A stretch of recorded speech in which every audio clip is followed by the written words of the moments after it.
Hello, good morning everyone.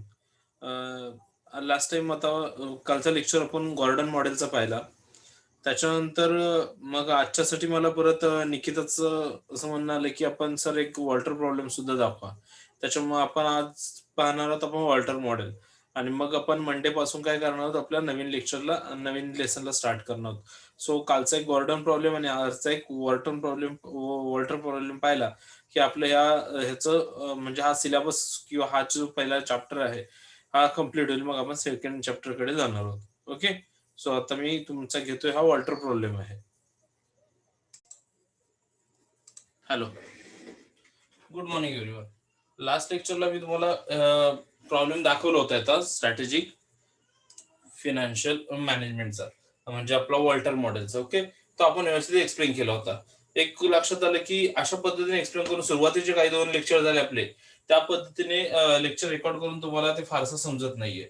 मग यासाठीच आता आपण काय केलंय, की तुम्हाला हे एक्सप्लेन करत असताना मी ब्लॅक बोर्ड व्हाईट बोर्डचा यूज करतोय. व्हाईट बोर्ड वरती आता आपण मागचा ते 102 चा जो प्रॉब्लेम होता म्हणजे आन्सर आलेला, तो आपण काढला. त्याच्यानंतर काही प्रॉब्लेम्स असे येतात की ज्याच्यामध्ये एबीसी कंपनी दिलेली आहे, म्हणजे 3 कंपनीज दिलेल्या आहेत. तुम्ही ते पाहिलं असेल पुढे, कारण तुम्हाला मी ऑलरेडी पाठवलेलं आहे. सो ज्यावेळेला 3 कंपनी असतात आणि तुम्हाला काहीतरी कॅल्क्युलेट करायला सांगतात, सो अशा पद्धतीचे फॉर्म्युला आपण एक एक्झाम्पल आता बघूयात. एक्झाम्पल मी इथे लिहून देतो, त्यानंतर मी रब करतो, कारण तुमच्याकडे ऑलरेडी आहे समोर.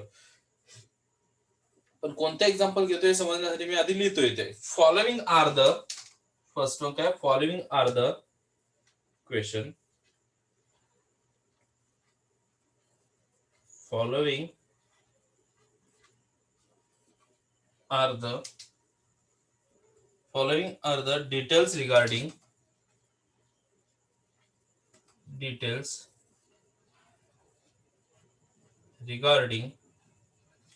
following are the details regarding three companies, regarding three companies. Following are the details regarding three companies: A Limited, B Limited, and C Limited. A Limited, B Limited, and C Limited.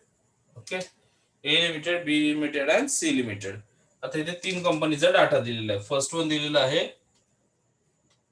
A limited. आपण data त्याबद्दल लिहून घ्या. So आधी internal rate of return काय दिलेलं आहे first त्यांनी,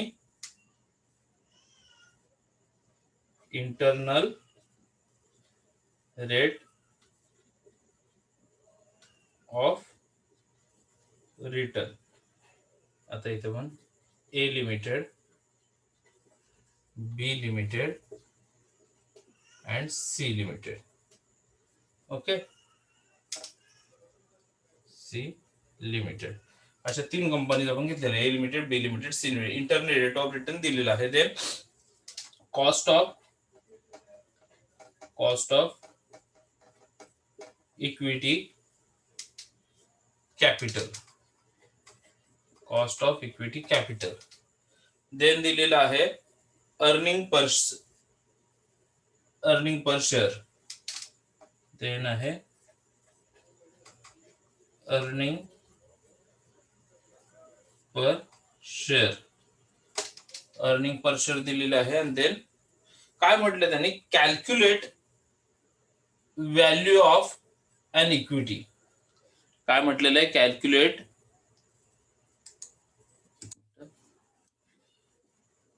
earning per share दिलेलं आहे.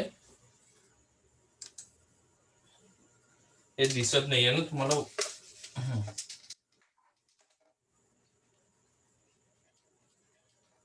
Earning per share. ओके. आणि कॅल्क्युलेट काय करायला सांगितलेलं आहे,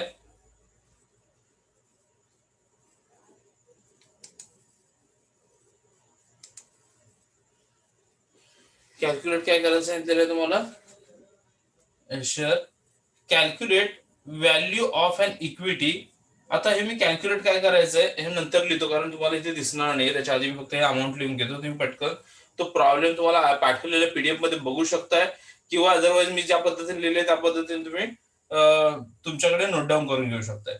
सो आता दिलेले internal rate of return. Internal rate of return किती दिलेला बघा, ए लिमिटेडचा दिलेला आहे 15%. देन बी लिमिटेड दिलेला आहे 5%. बी लिमिटेड दिलेला आहे 5% आणि सी लिमिटेड दिलेला आहे 10%. Okay, so internal rate of return किती आहे, A limited 15%, B limited 5%, C limited 10%.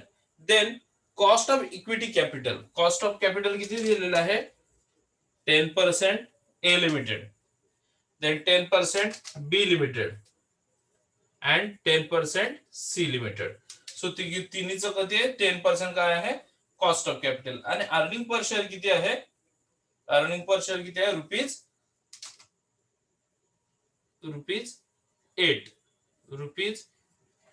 आणि ₹8. आता मी काल तुम्हाला हे अर्निंग पर शेअर म्हणजे तुमच्या लक्षात आलं का काय. आता सपोज मी म्हणजे हा प्रॉब्लेम समजवताना सांगतो तुम्हाला. मी एखाद्या कंपनीचं शेअर होल्डर म्हणून 201 रुपीजला मी एखादा शेअर विकत घेतला. काय म्हणतोय, एक शेअर पर शेअर, शेअरची व्हॅल्यू किती होती, 201 रुपये, 201 रुपीज म्हणून मी एक शेअर विकत घेतला. त्या शेअर मागे मग ज्याला कंपनीला प्रॉफिट झाला तेव्हा किती प्रॉफिट झाला, तर माझ्या 201 रुपयावरती 8 रुपये प्रॉफिट झाला. 201 रुपयावरती 8 रुपये प्रॉफिट झाला. म्हणजे कंपनीला आता मला डिव्हिडंड देताना कशातला देणार आहे, तर कंपनी 201 मधला डिव्हिडंड देणार नाहीये मला कंपनी देणार आहे 8 रुपयामधला डिव्हिडंड, कारण तो प्रॉफिट आहे. मग ह्या 8 रुपीज मधला डिव्हिडंड देत असताना कंपनीने किती डिव्हिडंड द्यावा हे कंपनी डिसाईड करते, बोर्ड ऑफ डायरेक्टर डिसाईड करतात. मग कंपनीने असं डिसाईड केलं की याच्यामधले ह्या 8 रुपीज मधले 20% डिव्हिडंड म्हणून पेड करायचे शेअर होल्डर्सला. 8 रुपीजच्या 20% काय करायचे, शेअर होल्डरला डिव्हिडंड म्हणून पेड करायचे. हे 8 रुपीज कुठले आहेत, तर या 201 वरती झालेलं प्रॉफिट, म्हणजे एका शेअर वरती झालेली अर्निंग. 201 रुपयाचा एक शेअर होता शेअर होल्डरचा, त्याच्यावर अर्निंग झाली 8 रुपीज. त्याच्यातले 20% आणि बोर्ड ऑफ डायरेक्टरने ठरवलं की त्या शेअर होल्डरला डिव्हिडंड म्हणून पेड करायचे. मग राहिलेले 80% काय करणार, तर त्याला आपण म्हणतो रिटेन करणार. 80% काय करतात, रिटेन करतात. मग ते रिटेन कुठे केले जातात, तर पुन्हा त्या कंपनीत यूज केले जातात इन्व्हेस्टमेंट म्हणून. सपोज एखाद्या शेअर होल्डरने म्हटलं असं की मला ते शेअर काढूनच घ्यायचे, तर त्याला पूर्ण 201 प्लस 8 असं, सॉरी, जे काय डिव्हिडंड होईल तो 8 नाही, प्लस काय डिव्हिडंड होईल तो त्याला दिला जाईल. पण जर तो रिइन्व्हेस्ट करणार असेल तर 201 रुपयावरचं 8 रुपयाचं त्याचं इन्कम आहे. जर त्याला अर्निंग असेल त्यातल्या 20% त्याला डिव्हेंचर म्हणून, सॉरी, डिव्हिडंड म्हणून दिला जातो आणि 80% त्या ऑर्गनायझेशन मध्ये पुन्हा युज केले जातात. आता याच्यामध्ये सुद्धा युज केले जातात, पण त्या वर्षीला, प्रत्येक वर्षीला काहीतरी रेट ऑफ रिटर्नचा काहीतरी पर्सेंटेज ठरलेले असतात कंपनीचे, आणि कॉस्ट ऑफ कॅपिटल सुद्धा कंपनीचे ठरलेले असते पर्टिक्युलर. मग कंपनीने त्या ए लिमिटेडने ठरवलं होतं की त्यांचा रेट ऑफ रिटर्न 15% असणार आहे आणि कॉस्ट ऑफ कॅपिटल 10% असणार आहे. मग या सगळ्यांचं रिलेशन कोण दाखवतो आपल्याला, वॉल्टर मॉडेल. आणि मग या सगळ्यांना रिलेट करून आपल्याला टोटल काय काढायचं असतं, तर तुम्हाला हा 201 जो आहे ना, म्हणजे शेअरची व्हॅल्यू किती होती हे दिलेली नसते. एका शेअरची व्हॅल्यू किती दिलेली नसते, फक्त तुम्हाला अर्निंग दिलेला असतो, रेट ऑफ रिटर्न दिलेला असतो, कॉस्ट ऑफ कॅपिटल दिलेली असते आणि डिव्हिडंड पर्सेंटेज दिलेले असतात. त्याच्यावर तुम्हाला काय फाइंड आउट करायचं असतं वॉल्टर मध्ये, तर व्हॅल्यू ऑफ शेअर्स, म्हणजे त्या शेअरची रिअल मार्केट व्हॅल्यू काय आहे. ओके, सो त्या पद्धतीने आपण आता फाइंड आउट करूयात. लक्षात येतंय. सो ए लिमिटेडनं काय केलं की प्रत्येक शेअर मागे 8 रुपीज काय केलं, अर्न केलेत. आता 8 रुपीज अर्न केलेत, पण 8 रुपीज अर्न करताना त्यांचा रेट ऑफ रिटर्न किती होता, 15%, आणि कॉस्ट ऑफ कॅपिटल किती होतं, 10%. आता राहिलं काय की डिबेंचर पर्सेंटेज किती होते. ओके, सो मी जरा हे आता वरती एबीसी लिमिटेड आहे ना, ते जरा रफ करतो म्हणजे मला जागा मिळेल तुम्हाला लिहायला.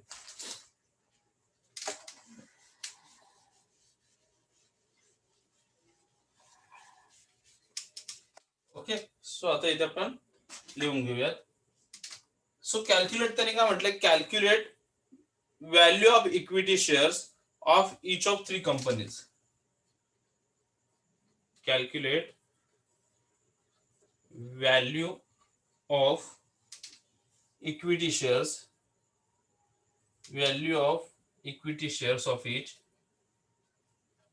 equity shares of each of these companies, each of these each of these companies as per Walter model, as per Walter model, as per Walter model, when the dividend payout ratio is when the dividend payout ratio is किती म्हटले, आता त्यांनी 3 condition दिलेले आहेत. Dividend payout रेशिओच्या किती condition दिले आहेत problem मध्ये? 3. ए दिलेली आहे, फर्स्ट कंडिशन आहे जर डिव्हिडंड पेआउट किती असेल 50%. फर्स्ट कंडिशन काय आहे? जर डिव्हिडंड पेआउट 50% असेल. बी सेकंड कंडिशन काय आहे? जर डिव्हिडंड पेआउट 75 असेल, 75% असेल. आणि सी तिसरी कंडिशन काय आहे? जर डिव्हिडंड पेआउट 25% असेल. ओके, सो त्यांनी काय म्हटलंय की ए लिमिटेडला ज्याला सुरुवातीला 3 कंडिशन दिलेल्या आहेत. आता आपल्याला काय करायचं आहे, ते ह्या 3 कंडिशन नुसार शेअरची व्हॅल्यू किती होईल ती काढायची. म्हणजे फर्स्ट कंडिशनला ए लिमिटेडला काय करायचं, ही जी स्टार्टिंगचा हा जो पॉइंट आहे, सो त्याच्यामध्ये फर्स्ट कंडिशन यूज करायची. म्हणजे ज्यावेळेस डिबेंचरचे पर्सेंटेज 50% असेल तेव्हा रिटर्नचे पर्सेंटेज 50% असते. त्यावेळेस तुम्हाला रेट ऑफ रिटर्न 15% यूज करायचं आहे, कॉस्ट ऑफ कॅपिटल 10% यूज करायचं आहे, आणि अर्निंग पर शेअर 8 रुपीज. ए साठी ए ची फर्स्ट कंडिशन झाली. देन येईल ए ची सेकंड कंडिशन, देन येईल ए ची second condition. So first condition जी आहे ती काय आहे तर 50% डिबेंचर. मग फर्स्ट कंडिशन मध्ये काय करायचंय तुम्हाला? सो 50% डिबेंचर आले तर रिटर्न आलं 50%. सो 8 रुपीज मधलं 50% डिबेंचर घेतले. बाकीचा रेट ऑफ रिटर्न तुम्ही जे आपल्याला फॉर्म्युलामध्ये टाकायचं आहे 15% इंटरनल रेट ऑफ रिटर्न घेतला. आता इंटरनल रेट ऑफ रिटर्नला आपण काय म्हणून डिनोट करतो फॉर्म्युलामध्ये? तर आर म्हणून, हे पाहिलेलं आपण. Then cost of equity capital, त्याला काय डिनोट करतो? के म्हणून. आणि अर्निंग पर शेअर आपण काय डिनोट करतो? ई म्हणून. ओके, सो आता राहिलं काय? डिबेंचर. डिबेंचरला आपण काय डिनोट करतो? कशाने डिनोट करतो? ते डी ने. आपण पाहिलेलं आहे डिबेंचरला कशाने डिनोट करतो? डी ने. सो डी म्हटलेलं आहे 50%. 50% कशावरती आपण काढलं होतं? तर अर्निंग वरती. अर्निंग आहे 8%. मग 8% 50% काय म्हटले? डिबेंचर असणार आहेत. मग 8 रुपीजच्या 50% डिबेंचर म्हणजे डिबेंचर किती झाले? ₹4. बरोबर आहे. या 8 रुपीजच्या 50% डिबेंचर म्हणजे तुमचे किती झाले? 4. मग आता आपल्याला फॉर्म्युला मध्ये असं काय करायचंय तुम्हाला? फर्स्ट कंडिशन साठी हे वापरायचं आहे, ए चे तिन्ही अमाऊंट वापरायच्या. देन सेकंड कंडिशन सुद्धा हे वापरायचं आहे. थर्ड कंडिशन सुद्धा ह्या 3 अमाऊंट वापरायच्या. त्या 3 फुलफिल झाल्या तुमच्या, 3 शेअरच्या व्हॅल्यू मिळाल्या की पुन्हा बी लिमिटेड कडे जायचंय. बी लिमिटेड मध्ये सुद्धा 3 कंडिशन पुट करायच्या, तिन्हीचं व्हॅल्यू काढायच्यात. पुन्हा सी कंडिशनला जायचं, सी कंडिशनला सुद्धा हे तिन्ही व्हॅल्यू तिन्ही कंडिशन पुट करायच्या. आता आपण एक एक पाहूयात. मी तुम्हाला दाखवतो कशा पद्धतीने आपल्याला ते कॅल्क्युलेट करायचंय. ते करण्याआधी मी काय करतोय, हे सगळं रफ करतोय. आता तुमच्याकडे प्रॉब्लेम असणार आहे, आणि हा जो ए लिमिटेड फक्त मी इकडे लिहून घेतो, आपल्याला तो सॉल्व्ह करायचा आहे म्हणून. ओके,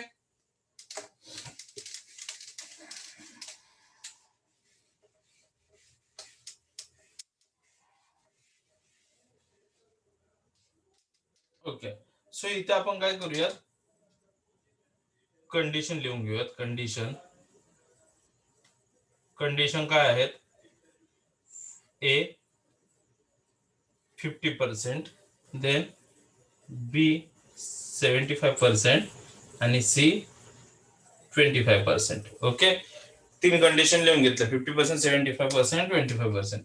आणि इथे ए लिमिटेड म्हणूयात. ए लिमिटेडचं काय आहे? फर्स्ट काय आहे? आर किती म्हणजे रेट ऑफ रिटर्न किती दिलेलं आहे? रेट ऑफ रिटर्न किती दिलेलं आहे? 15%.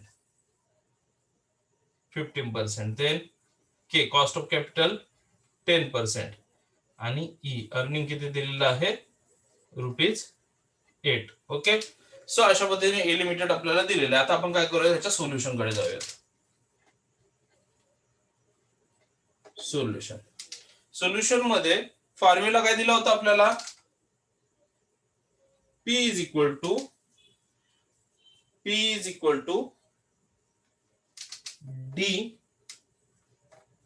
D plus E minus D then R divided by K okay, हा फॉर्म्युला आपल्याला दिला होता. आता इथे आपण काय करूया, प्रत्येक ठिकाणी अमाऊंट पुट करूया. So P is equal to D किती आला, 15% ऑफ अर्निंग.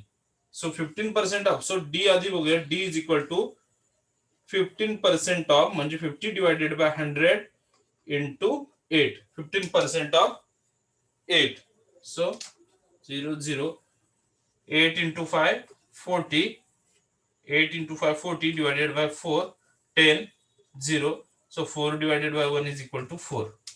So D च्या 50% D म्हणजे 50% ऑफ अर्निंग किती होतं ₹8, त्याच्या 50% म्हणजे 4. ओके, सो हे बरोबर आहे. मिळालं आपल्याला D इज इक्वल टू 4. म्हणून आपण इथे आता लिहून घेऊया. D आपण काय काढला, कंडिशन फर्स्ट ला D is equal to 4. Okay, so it is equal to 4 plus earning किती आहे, ई किती आहे 8 मायनस डी किती काढला 4. आर किती आहे आपला 50% म्हणजे किती आलं 50 डिवायडेड बाय 100 डिवाइड बाय के किती आहे 10%. सो 10 डिवायडेड बाय 100 आणि इथे पुन्हा डिवायडेड बाय के म्हणजे 10 डिवायडेड बाय 100. ओके, आता हे तुम्ही कॅल्क्युलेट केलं 10 डिवायडेड हे तर आपल्याला आन्सर काय मिळणार आहे, 4 प्लस 8 मायनस 4 15 इंटू 15 मायनस 100 म्हणजे 15 डिवायडेड बाय 100 म्हणजे 0.15 then divided by 10 divided by 100 it is equal to 0.10. 4 into 4 then 15.15 divided by 0.10. 0.15 divided by 0.10 and divided by 0.10. Okay, हे झालं. सो आता मी इथे पुढे लिहितो याचा नेक्स्ट जी कंडिशन आहे. So it is equal to, आता इथे फर्स्ट एक लक्षात ठेवा. आता हे असं तुम्हाला इक्वेशन मिळालं. ह्या इक्वेशन मध्ये काय करायचं, आपल्याला बॉडमॉस यूज करायचंय.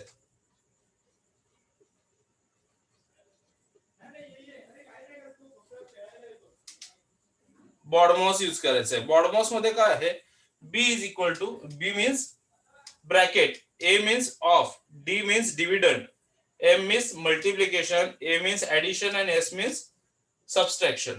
ओके, सो या इक्वेशन मध्ये बघा ब्रॅकेट आहे का कुठे, इक्वेशन मध्ये ब्रॅकेट नाहीये, देन ऑफ नाहीये, देन डी मीन्स डिवाइड आहे. मग पहिलं काय करावं लागेल, आपल्याला डिवाइड करून घ्यावं लागेल. सो 0.15 डिवाइडेड बाय 0.10, याला जर तुम्ही डिवाइड केलं तर तुम्हाला आन्सर किती मिळणार आहे बघा. कॅल्सी आहे सगळ्यांसमोर, कॅल्सी यूज करून बघा. 0.15 divided by 0.10. So it is equal to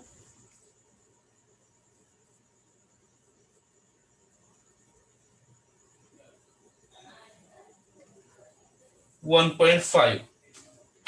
It is equal to 1.5. So आता काय करावं लागेल, हे equation 4 plus 4 into 1.5 divided by 0.10.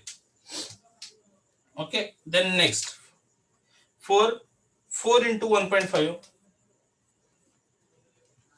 4 into 1.5, 4 into 1.56. आता एक लक्षात घ्या तुमचं, या ठिकाणी तुमच्या तर चूक कशी होणार आहे, जर तुम्ही पहिले ऍडिशन केलं 4 + 4 8 8 इंटू 1.5 तो तुमचा आन्सर चुकणार आहे. मग आपल्याला काय करावं लागणार आहे, पहिलं मल्टिप्लिकेशन का, कारण बॉडमॉस नुसार पहिला आपण डिवाइड घेतलं देन नंतर मल्टिप्लिकेशन. सो दिलेल्या इक्वेशन मध्ये नंतर काय मल्टिप्लिकेशन आहे म्हणून पहिलं मल्टिप्लिकेशन घेऊया. 4 इंटू 1.5 आन्सर येतं 6. So 4 + 6 divided by 0.10. So it is equal to 4 + 6 10 divided by 0.10. So it is equal to rupees 100. So 0.10. Okay, so it is equal to rupees 100. So तुम्हाला आन्सर मिळाला बरोबर 100. फर्स्ट कंडिशनला value of share किती राहिली 100 rupees. Okay, so आता आपण बघूया. Okay, so तुम्हाला याचा आन्सर मिळाला 100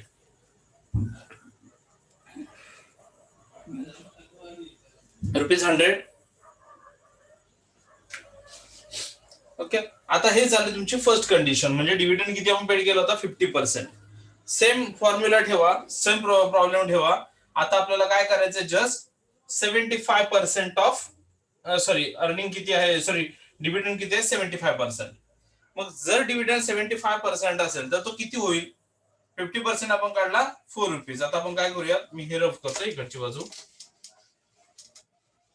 ओके, आता आपण काय करूया 75% डिव्हिडंड. मग 8 रुपीजच्या अर्निंगच्या 75% म्हणजे 8 divided by 100, 8 divided by 8%, 8 into 75 divided by 100. 75% 8 रुपीजच्या 75% म्हणजे किती येईल बघा, 25 25 3 जा 75 आणि 4 जा 100. सो 4 इंटू 4 4 2 जा 8. So 2 into 3 6. ओके, सो 75% किती आलं 6 रुपीज. 75% म्हणजे किती आलं 6 रुपीज. म्हणजे 8 मधले 6 रुपीज, 8 रुपीज अर्निंग आहे, त्यातलं 6 रुपीज काय होणार आहे, डिव्हिडंड पेड होणार आहे. ओके, मग रिटर्न किती होईल 2 रुपीज, पण ते आपल्याला रिटर्न ह्याच्यात घ्यायचं नाहीये. मग आता आपण डी च्या इथे काय घेणार आहात, सेकंड कंडिशन मध्ये इथे मग बी म्हणतो, डी इज इक्वल टू 6. आलं लक्षात. आता आपण पहिला काय केलं, 8च्या 50% काढलं फर्स्ट कंडिशनला, ते आपल्याला 4 रुपीज मिळालं. आता आपण काय केलं, 8च्या 75% काढलं, ते तुम्हाला मिळालं 6 रुपीज. आता हे तुम्ही कॅल्सी वरती सुद्धा करू शकता, 8 इंटू 75 डिवायडेड बाय 100. बघा आन्सर तुम्हाला तेच मिळणार आहे 6 रुपीज. ओके, सो 6 रुपीज झाले डिव्हिडंड. आता आपण डी ची इथली अमाऊंट फक्त चेंज करूयात, बाकी आपल्याला आहे तसंच ठेवायचंय 6. त्याच्यानंतर आता 8 - 6 इथे येईल 2. 8 - 6 2. बाकी आहे तसंच. म्हणजे काय आपण सेकंड कंडिशनला काय केलं, फक्त डिव्हिडंड जो होता त्याचे पर्सेंटेज नुसार डिव्हिडंड चेंज झाला. बाकी ए लिमिटेडच्या आपल्याला जेवढ्या व्हॅल्यू दिलेल्या आहेत आपण त्या तशा ठेवलेल्या आहेत. ओके, आणि आता याच्या जाऊन पुढे आपण ते सॉल्व्ह करणार आहोत. मी आता पुन्हा रफ करतो जे आपण काढलं होतं ते. ओके, सो बाकी सगळे अमाऊंट सेम राहिला, फक्त डिव्हिडंड त्यांनी 75%, पहिल्यामध्ये 50% मी बोलले होते, तो आपण काढला 4 रुपीज आणि आपण फॉर्म्युला मध्ये इन्सर्ट केला. आता सेकंड कंडिशनला काय म्हटलंय की डी 75% म्हटलेला आहे डिव्हिडंड. मग तो 75% किती येतो 6 रुपीज, म्हणून तो 6 टाकला. आता आपण आहे तसं सॉल्व्ह करूयात. It is equal to 4. आता इथे पण मी काय म्हटलंय, हे सुद्धा आपलं आहे तसंच येईल, 4 + 2 इंटू 1.5. 4 into 2 divided by 0.10. आता ह्याच्यामध्ये पण काय करावं लागणार आहे, आपल्याला मल्टिप्लिकेशन आधी करावून घ्यावं लागणार आहे, बॉडबॉस नुसार मल्टिप्लिकेशन आधी. सो 2 इंटू 1.5 2 इंटू 1.5 किती येतं बघा, 2 into 1.5. So it is 3. So 4 + 3 divided by 0.10. So it is equal to 7 divided by 0.10. So it is equal to 70 rupees 70. It is equal to rupees 70. म्हणजे काय आलं की सेकंड कंडिशन नुसार ए लिमिटेडची price of share किंवा market value of share किती होती rupees 70. Then आता same third condition apply करायची. फक्त ए लिमिटेडला करतो पण लक्षात ठेवा बी लिमिटेड कडे गेलेलं नाहीये. फर्स्ट कंडिशन मध्ये ए लिमिटेडच्या व्हॅल्यूज पुट केला, व्हॅल्यू ऑफ शेअर काढली. देन सेकंड कंडिशन मध्ये ए लिमिटेडच्या व्हॅल्यू पुट केला, व्हॅल्यू ऑफ शेअर काढली. आता थर्ड कंडिशन मध्ये सुद्धा ए लिमिटेडच्या व्हॅल्यू पुट करायच्यात आणि त्याची व्हॅल्यू काढायच्यात. हे तिन्ही झाले, ए लिमिटेडच्या तिन्ही कंडिशन झाल्याच्या नंतर आपण जाणार आहोत बी लिमिटेड कडे. आधी आपण ए लिमिटेड फक्त पाहतोय. ओके, सो इथे मी आता रफ करतोय ही साइड. देन वेट,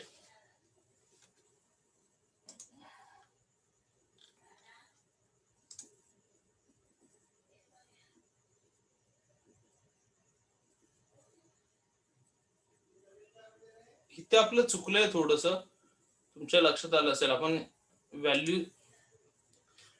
व्हॅल्यू घेतली, चुकीची घेतली थोडीशी. म्हणजे इथे आपला डिव्हिडंड आपण चेंजेस नाही केला. डिव्हिडंड आपल्याला इथे आता 6 आला ना, सेकंड कंडिशन मध्ये 6 आला होता डिव्हिडंड, तो चेंज केला नाही आपण 4च ठेवला. So D is equal to 6 होता, आपण फक्त इथेच चेंज केले. सो 6 + 2 म्हणजे काय वेगळं काय होणार नाही. आपल्याला प्रोसेस तर तीच आहे. 6 + 2 × 1.5 divided by 0.10. So it is equal to 6 into 2, 2 into 1 5, 6 plus 3 8, 0.10. So it is equal to 9 divided by 0.10. So it is equal to rupees 90. म्हणजे 70 च्या ऐवजी 90 होईल, कारण इथे 4 घेतला होता आपण, म्हणजे तो आधीचा डिव्हिडंड होता. आपण सेकंड बी चे कंडिशन हे करतोय. बी कंडिशन मध्ये डी आलेला होता 6. So 6, so 9 divided by 0.10. So it is equal to rupees 90. Okay, he second condition होती.